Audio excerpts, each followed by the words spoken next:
Heto ang gusto kong mangyari kapag natepok ako. Ayoko ng mga eksenang madramang iyakan. Ayoko ng mga nagpapalahaw. Ayoko ng grief na charitos.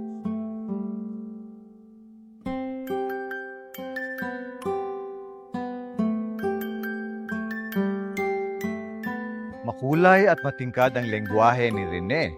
Lagi siyang parang lumilikha ng dula. Ang kanyang mga sanaysay ay puno ng kontradiksyon. May luha, ngunit may halakhak.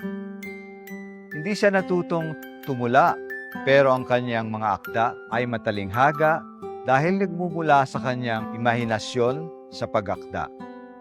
Bago maging ganap na manunulat si Rene, siya ay isa lamang bagito at walang masyadong alam sa larangan ng pagsulat. Pero nang makilala niya si Virgilio Almario, ay talagang naibuhos niya ang pangarap na maging manunulat. Rene Villanueva po ay naging kaibigan ninyo at ginabayan ninyo noon. Paano ba na niyo nakilala si Rene? Si Rene ay hindi siya taga-UP di ba? Nung minsan ako ay president pa ng UP Writers Club.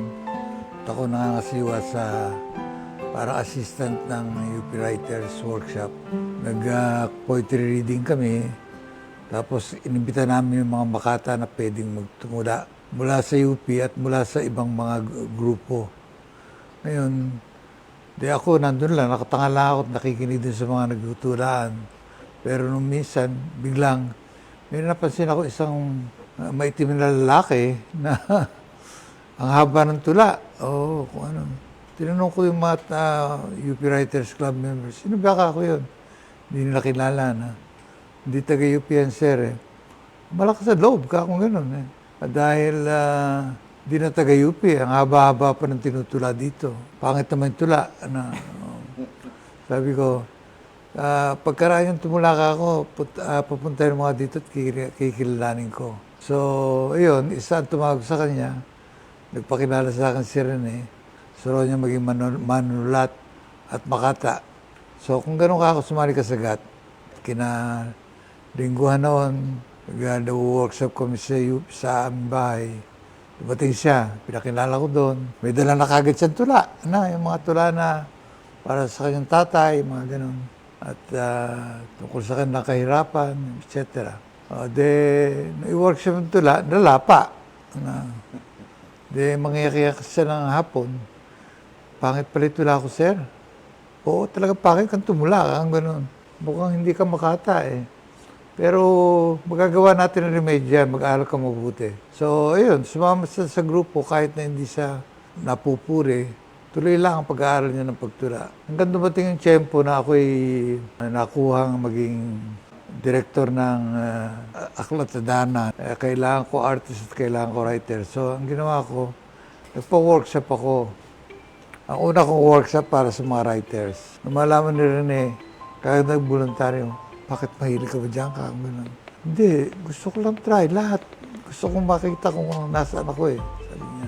Siyang unang nag-voluntaryo para maging manulat ng children's books dahil sa kanilang palagay, mga teachers sa kanilang palagay, mas kilala nila yung mga bata. Kaya mas mainam na sila ay maging writer ng children, for children. Sila Sir Salabado kasama ko, kanyang mga grupo na mga teachers din dito sa UP. Tapos sinama ko si Rene. Punta kami sa Candelaria, isang linggo kami doon. Sa kasama ang palad, lahat ng mga writers ng comics at lahat ng mga writers ng mga teachers, alam nakapasa doon sa kanilang mga akda. Si Rene, meron siyang yung kanyang tatlong haragan, si Emma Encantada, na pinakita niya sa akin noon pa. Napuri na lahat yun. Wala pang title na. Pero basta tungkol sa isang Encantada na nag-iingat ng mga ecology Encantada. Tapos na tatlong bata na walang iya, na suwisira ng halaman, ganyan, etc. Nakapasa yung kanyang short story. So, tuwan-tuwa siya nung umalis kami sa Candelaria dahil yung kanyang short story na nakapasa. Karaan yan, sabi ko, sige Rene, ayusin pa natin yung story mo. Lagyan natin ng pamagat yan, lagyan natin ng mga tauhan, ang stroke na ito, ganito. Nag-click yung kanyang story, nung i-publish namin. Bago pala ma-publish yun, naggawa na rin siya ng isa pang story tungkol kay Maria Makiling. nagustuhan ko, ako na ang gumawa.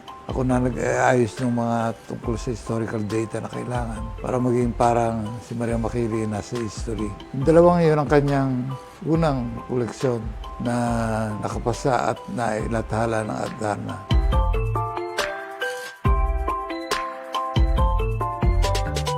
Nung kami nagkaroon ng kontrata ni Imelda na susulat ng 500 titles, siya ang una kong kinuha. At talaga nag-deliver yan. Sa lahat ng aking mga writers, sila nag-deliver ng 2 stories every week. Every week. Merong mga hindi nakakapasa pero tuloy-tuloy lang ang kanyang gawa. Nung magkaroon kami ng kontrata ng Sesame Street, inayos ko lang yung mga workshop dito para sa mga tao na magtatrabaho sa Sesame Street. Tapos si Rene Lumitaw na pinakamahusay doon. Pinasa kay Rene yung pagiging writer, head writer ng Sesame Street. Ang galing niya. Natapos niya yung Sesame Street. Pagmula nun, naging ko na siya, naging sikat na. Nag-bloom na. Oo, naging as writer. Hindi lang yun, hindi lang children's eh. Naging ko na siya eh, naging mandudula. Kamala-mala mo, biglang nag-iimbita sa akin na may dulasan nilalabas dito sa UP yung Gusto rin ni Rene na maging mandudula at inaral niya ito. Ang una niyang mga naging dula ay ang konversasyon, May Isang Sundalo, at Ang Sigwa, na pawang mga pioneering works. At naging interesado ang mga kabataang manulat na mag-aral sa kanya at naging mga mag-aaral niya sina Rolando S. de la Cruz at Luna Sikat at sila ay maraming natutuhan dahil sa generosong pagbabahagi ni Rene. Noong una, hindi pa siya telon. Parang playwright circle. Yan. Tapos later on, from playwright circle, ba't di natin lagyan ng telon, playwright circle? Nung naging dulo na, telon na yon. Parang yung telon alone is sufficient. Magkasama kami ni Malu Manigis sa Student Council at si Malu ay ang head ng Cultural Committee. So tuloy-tuloy yung pag-sponsor niya ng mga concert, drama. Isa sa nilaunch niya na project ay yung ng Cultural Committee ay yung summer workshop. Nagkataon si Al Santos at si Rene Villanueva ang facilitator ng workshop na yun. Nag-end yung workshop na yun with a presentation. Something na sinulat natin collectively, tapos ikaw ang arte nito, ito. And nag-decide tayo, let's meet again. Kasi parang sayang yung momentum. And then we asked itong dalawang facilitator kung willing sila na tuloy tayong ituruan. Nag-agree naman sila pareho. Pero eventually, natira talaga si Rene. Sinama ako ng isang kaklase, kaibigan natin, si Rolly. Nasa, naalala mo yung bahay nila sa Bliss. Sa Bliss. At simple lang ang pananamit niya, naka-checker din yata siya, nakatulad ng bihis mo ngayon. At parang nakapambahay. At tayo kinakausap niya na parang nasa isang lang tayo, ordinaryong araw. Tapos ang napansin ko sa kanya, dahil nga natandaan ko yung tawa niya, ay yung kanyang personalidad na parang buhay na buhay. At tama nga ang aking hinala na ang taong ito'y may pulso para sa mga punchline at saka sa pagkukwento. Sabi nila, kapag may makikilala kang mahalagang tao sa buhay mo, may mga, kumbaga parang nakaset up siya bilang isang importanteng sandali. Nung ako'y 15, siguro o 16 years old, sinasama kasi ako ng aking ama sa mga UP Writers Workshop bilang observer. Sa isa sa mga workshop na iyon, may naririnig akong humahalakhak na isang may katabaang lalaki, bibo yung mukha niya, at nakapaligid sa kanya ang mga tao. Sabi ko, ba't kaya ang ingay-ingay niyang humalakhak? Tapos lahat ng mga taong nakapaligid sa kanya humahagalpak na gano'n. So I never realized na yung lalaki palang humahalakhak na yon I would meet later on. At siya ang magiging guro ko sa dula. Hindi siya bookish na magturo. So, ito talaga yung natatandaan ko eh. Pinabasa niya tayo ng mga tragedy at saka ng mga akda ni Shakespeare at saka 1 or 2 absurd plays. Tapos pag pinag-uusapan natin ito sa telon nung araw, Hindi ito yung parang tunog kritiko o parang pedantic. Talagang may practical application ang kanyang pagtuturo. At ang isa pang natatandaan ko sa technique niya bilang isang guro ay, at tingin ko kaya ako nakasakay sa kanyang mode, hindi kaagad tayo first draft ng isang dula. Pinasulat niya muna ang isang senaryo. Iyon yung paraan niya para makita daw natin yung tagpuan, kung paano magsalita ang mga tauhan. Tapos talagang in-enjoy ko yung exercise. Naging madali para sa akin na matuto sa kanyang pagtuturo. Kasi lagi siyang marunong mag-set up ng mga eksena kung saan higit mong matatandaan ang isang insight o isang aral. So, mula doon, workshop palagi, until naisipan ni Rene. Si Rene talagang may brainchild dito sa Telon. Parang common naman na we wanted to continue, pero siya na yung naggabay sa lahat. Kasi mga bata lang tayo noon. Di ba? Mga anong edad natin? Mga 20. 20, 21, ganyan. Every first and third Saturday, nagkikita sa bahay na Rene sa Sikatuna. Natatandaan ko ang bahay niya sa Sikatuna, bukas na bukas sa bisitang manunulat. Tulad niya, tulad ng kanyang pamilya sa pagkukwento ng kanyang mga passion. Kasama niya sa bahay na iyon ang mga anak na babae at ang kanyang may bahay. So, nag-meet kami sa isang play kasi magkaibigan yung teacher ko sa English at tapos teacher niya sa professor niya sa history. So pinag-partner nila kami. Atinokso. Oo, tapos hanggang sa niligawan niya ako pero on and off yung relationship namin noon. Oo. Pumapasok ako, neophyte ako sa sorority. Tapos kaibigan niya yung isa naming elder, si Hani Estaris. Doon lalong na-pursue yung relationship. He proposed through card na sinulatan niya pa yon at Writer na ba siya noon? Actually, doon din sa Lyceum na-develop, I think, yung kanyang skill sa writing. Kasi doon din niya, nandun pa siya sa Lyceum nung na nagsulat siya ng Lalayo ata si Emmy. He is Emmy, oo, na gustong dumayo from Halcon. Yun yung sabi niya. Actually, yung sabi ng nanay niya noon, maliit pa siya, mahilig talaga siya magkwento. Tapos, merong mga instances minsan nasa jeep kami o sa may bigla lang yung may isip, nagtitake note agad yun. Kaya may mga notebooks siya eh. Doon yan kinukuha lahat yung mga ideas na gagawin niyang story o gagawin niyang play. Ganon siya na-inspire. But he's very organized person.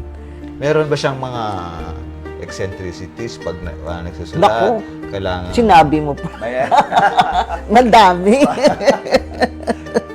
Kung anong oras, kung anong Oo, dapat. naku, pag nagsulat yon, kailangan tahimik lahat. Naku, mga anak niya, hindi yan pwedeng Kahit nga yung mga kapitbahay, pag may ingay, galit na galit yun. Tapos hindi mo yan yung sa household chores, lalo na kung nagsusulat, kakatok lang yan. Kung anong gusto niya, tubig o ganun siya. So, naging, parang... Katulong. Hindi naman. Sandala ng kanyang pagsisikap. Napabasa niya ba siya yung mga draft niya, limbawa? Ay, oo, lagi. Oo. Paano mo siya ilalarawan bilang kasama, tao? Well, si Rene is, naman, very responsible, parent, organized, tsaka mahilig siya sa music. Yun yung namimiss ko yung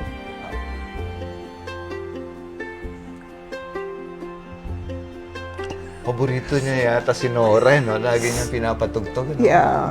Mahilig siya magpatugtog. As in, malakas yung music. Andiyan pa yung mga plaka niya. Sorry, si Rene, yung masipag. Oo. Tsaka very prompt, workaholic. Tsaka mahal niya yung pagsusulat. Maging pagtuturo rin, I think so. Very Yun passionate na tao, no? Yun naman eh, nakuha ng mga anak ko din. Mahilig magturo. Tsaka, mahilig kumain. Sabi nga niya, when he eats, he does not eat na dahil gutom because he's inspired. Kaya pag nag-prepare ako ng pagkain, alam niyo naman yun. So, siniset up ko talaga ng maayos. Marami akong recipe books to, para, kasi ayaw niya inuulit yung pagkain in a week. Parang, ayaw niya nang balikan yung nakaraan. Parang ka pala nag-manage ng restaurant. No? Paano siya bilang ama at Makwento si Rene. May mga times na pagka unrest time, kikreate lang bigla yan ng kwento. Kukwentuhan. Tapos ginawa namin, nire-record namin yung storytelling. So may mga pa-sound, pag-end na ng page, meron pa ganun. Para i-play lang sa mga bata, ganun. Napaka-demanding ba nitong mga gawain nila pag nagsusulat siya? Yeah, oo, lalo na pagpalangka. Diyos mio, anong oras kami matulog nun? 12:00, kasi ako taga-type eh. Sinasabit yun ng physical. Agad, oo. Ginawa niya kasi yung contest para to force him to write. Siguro dahil sa dami ring obligation na kailangan niya fulfill as a father, as a husband, as professor and all. Kailangan niyang sumali sa contest para mapilitan siyang magsulat. Minsan nakikriticize nga siya kasi sabi walang patawad, lahat sinalihan. Pero yun yung paraan niya para magsulat siya. Siya na. Oo. Kasi otherwise, kung walang ganong pressure, kaya yung discipline na yan, tinatranslate niya sa mga anak niya. Siyempre, sinundan mo yung yapak ni Rene somehow nung mag-enroll ka sa visual arts sa UP. Kinakabahan kang maging teacher siya? Bakit naman?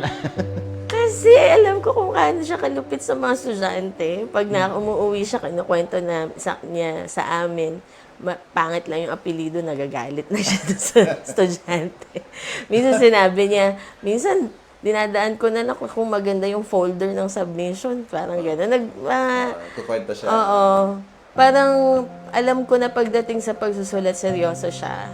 Kaya seryoso na siya sa bahay, so hindi ko na gusto paglabas ko ng bahay, ma-experience pa yon. So, kahit na gusto ko talaga maging writer noon, ina-imagine ko na habang buhay ko na siyang makakasama sa craft. So, parang, oh my God, parang iba na lang. Ibang... Hindi mo kakayahin. Oo, hindi ko kakayahin. Pero nakwento mo kanina na merong na-inspire mo siya somehow doon sa isang kwento. Parang regalo ko sa kanya sa Father's Day dati yun, na gumawa ako ng isang children's book tungkol sa kung bakit umuulan.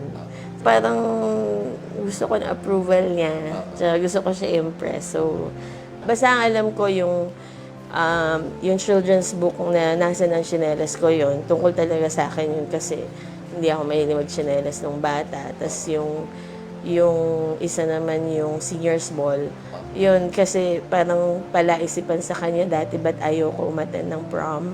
So parang gumawa siya ng kwento tungkol doon. Kinausap ka din na ba mo ng to? In-interview ka na? Or... Hindi, nakakatawa nga kasi sobrang mali yung mga connections na yung mga references niya dun sa senior's ball. But I appreciate the effort na parang tinry niya akong i-figure out. Bawian. Oo. Pinipilit niya talaga ako mag-prom na nag-drawing pa siya ng mga design ng mga dresses sa akin para lang ma-convince ako na mag-attend. Yung isa niya pang dinesign parang isang gown na gawa sa maraming tsinelas. So parang ako, no. Di ba ako convince? Bilang anak, paano mo ba ilalarawan si Rene? Matalas siya sa salita tsaka sa pag-observe.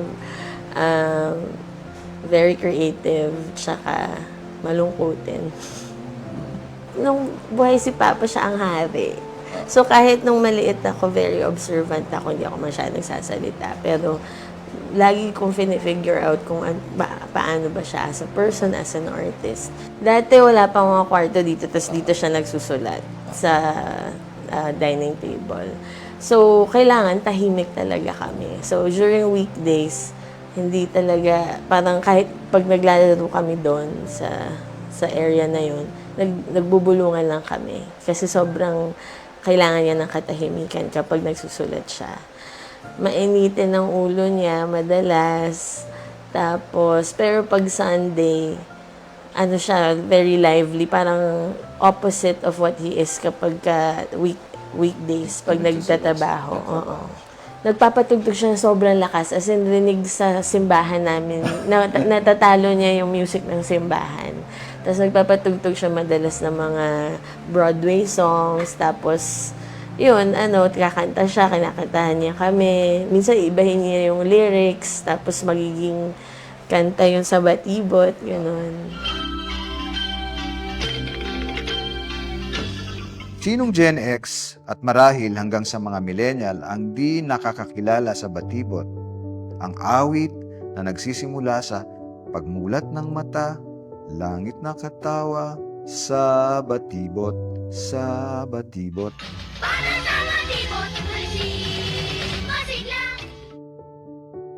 Kasama po kayo ni Rene sa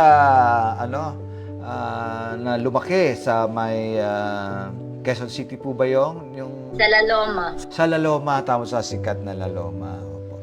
Ano po yung pagkatanda ninyo sa buhay ninyo doon kasama si Rene? Mahirap yung buhay namin noon, kaya nga sabi ko siya yung nanay. Kasi ang nanay namin nagtatrabaho sa nananahi siya, araw-araw pumapasok. Si kuya yung naiiwan sa amin, siya yung nagluluto, siya yung namimili, siya yung nag-aalaga sa amin talaga lahat. Ano siya, mula umaga, sisiguruhin na niya kami na kaligo, tapos yung pagre-ready na kami sa pagpasok, siya mag-aayos ng buhok ko, siya yung ng isusuot ko na damit. Kikita po pa kayo ni Rene noong bandang tawag dito, nakapagpamilya na. Tumira ako sa kanila. Right, na si kuya noon. Alam ko kasi dami niya sinusulat. Tapos ang alam ko, nung nagpelikula siya, yung Pasan Ko Ang Mundo. Andun ako sa kanila nung time na yon. Pasan Ko Ang Daigdig, siya po ba sumulat noon? Pasan Ko Ang Daigdig. Sorry, Kay Sharon Cuneta, yun na. Oo. Yun. Andun ako sa kanila. Doon ako nag-stay nung college days ko. Kasama niyang scriptwriter ng Pasan Ko Ang Daigdig, si Orlando Nadres, at direktor si Lino Broca, taong 1987. Post-EDSA rin ng malikha niya ang mga pelikulang Gabi Na, Commander. Nanalo rito si Rene ng Best Screenplay sa Catholic Mass Media Award. Siya rin ang scriptwriter ng Kamagong at Anak ng Lupa. Sa nakakatuwang bagay sa kanya, hindi siya marunong, hindi siya nagda-drugs eh. So, nung yung aking mga artist, nagda-drugs lahat eh. So, minsan, nag-brownies. Pinakain siya ng brownies. Kinain niya na kinain kasi akala niya brownies lang eh. Dessert lang. Tinamaan. Tinamaan. Tinamaan daw sa jeep. Tawa siya ng tawa sa jeep. Nagtataka lahat yung mga tao. Tawa siya ng tawa. Baliwik ang tao nito. Kaya yung mga artist ko, tuntua sa kanya. Siya ina-experimentuhan nila, nakalukuhan nila. Wala siyang bisyo, no? Sigarilyo lang eh. Sigarilyo lang ang kanyang bisyo. Natutong uminom yan, natutong mag-gerlisyo, natutong magbarahan ng tresete, natutong magpimpong kasama ng aking mga tao dun sa Dana House. So, hindi lang mo panitika na natutuhan sa... Lahat ng sama. Lahat ng sama sa mundo. Tapos nga, yung kanyang pagiging socially conscious. Natural sa kanya yun kasi sabi ko, mahirap. Tatay niya, lagi niya kinuha na may sakit lagi. Ganun. Kailangan niyang maghanap buhay mabuti. Kaya ang lakas ng drive niya para kumita. Sabi ko, bakit ka ba rin ang sipag-sipag mo? Ikaw yata ang pinakamasipag dito maglabas. Kailangan ko pera eh, sabi. Yun ang lihim ng kanyang enerhiya. Kasi pagka natanggap yung story nila, kagad may bayad yun eh. Magkano ang bayad noon? Commission work yun eh, 200 lang yata eh. Ay, kailan siya makadami? Dami. Pero 200 nung araw, yun. Libo yun eh. Pero gusto niya talaga matuto, kaya ako, wow, itong bata na ito gustong maging writer talaga. Kailangan niya alagaan. Hindi lang sa tumatanggap ng puna, kundi napaka-open niya sa lahat ng discussion, sa lahat ng mga advices na binibigay sa kanya. Kahit na sino, bibigyan ng kanya advice, sinusunod niya. Hindi lang ako. Meron siyang quality na hindi ko madalas makita sa mga ordinaryong guro. Ito yung pagtrato niya na parang kapantay mo siya. At sa isang kabataan na katulad ko, ang laking bagay nun na yung una kong burador ng dula, nung nabasa niya, tuwa siya. Tapos sinasabi niya kaagad kung nag-work ba ito o hindi. At pakiramdam ko nakapasa ako sa isang pagsubok. At dahil nga dun sa munting eksena na yon, tingin ko nagkaroon ng pagtrato na kapantay. At paulit-ulit yon pag lumalabas tayo, pagka may binabasa tayong bagong trabaho ng isang kasamahan, laging nandun yung respeto eh. May naririnig ako na parang pagtataray niya mula sa ibang mga tao, na totoo rin naman. I mean, meron akong akda na sinabi niya na parang kung ikukumpara daw niya sa damit ay parang ginanchil yung blusa na hindi mo masuot. At ang ibigan niyang sabihin nun ay hindi buo ang karakterisasyon, hindi pulido ang pagsiset up, parang ang blusa na hindi mo masusuot. I think he really wanted to keep on writing until halos literally malapit na siyang mamayapa. Na mahinang-mahina na hindi siya tumitigil. Hindi siya tumitigil. Nakita ko siya nung malapit na siyang mawala, na nagkikita tayo. And pag nagtawanan, tumatawa siya ng tawa pero tumutululuha niya. Sabi ko, bakit kating tatawa, tumutululuha mo, bumaba? Hindi ko maintindihan ng moment na yon. Tapos sabi niya sa akin, kasi alam ko malapit na akong magpaalam eh. Sabi ko, talaga? Ba't mo naisip yan? Hindi ko naisip yan. Nararamdaman ko yan. Assuming, sabi, ba't ka umiiyak? No? Kasi natutuwa ako. Sabi ko, natutuwa ka kaya ka umiiyak ko. Natutuwa ako, sabi niya, kasi, tinanong ko bakit, kasi kahit papaano naramdaman daw niya na may contribution siya, may iiwan siya. Pinamana niya rin sa akin ang kanyang mga libro. One day, tinawagan niya ako sa telepono, sabi niya, Rolly, sabi niya, okay ba sa'yo kung i-donate ko sa eskwelahan mo ang lahat ng libro ko? Sabi ko, ha? Bakit? Kasi parang kinabahan ako, parang ano ba to? Parang namamaalam ba siya? Kaya hindi ko masabing oo naman. Parang nakakalungkot na magsabing oo naman. Sabi ko, ba't mo tinatanong yan? Diretso niya na naman ako, sabi niya, kasi ang feeling ko malapit na ako eh. So kailangan bago ko mawala, maibigay ko na sa'yo. And pinasundo niya sa akin yung mga libro doon sa bahay nila. Na alam ko na may lungkot, pero may tuwa din. Binigay niya yung mga libro na sa ganun ay magamit ng mga mag-aaral. Dahil ang gusto nga niya ay hindi tumigil ang pagiging guru niya sa mga susunod na salinglahi. Napaligiran niya kami din ng sining sa buhay. So, parang proud ako doon na kahit hindi kami mayaman, parang alam ko yung may mga cultural aspect na pinaramdam niya sa amin na hindi ko mabawi na magandang mga experience. Did you read his works at paano ito na katulong maintindihan siya? O kaya napanood mo yung mga plays niya? Yung mga plays niya, lalo na yung double, yung double talaga sobrang naintindihan ko siya dahil doon. Hindi siya nagkukwento sa amin eh. Pero dahil dun sa lagi ako nalilito kasi yung mga children's books niya, masaya, puno ng strength. Pero yung mga plays niya malungkot, parang trap yung character, parang hindi makagalaw at nag-give up lagi.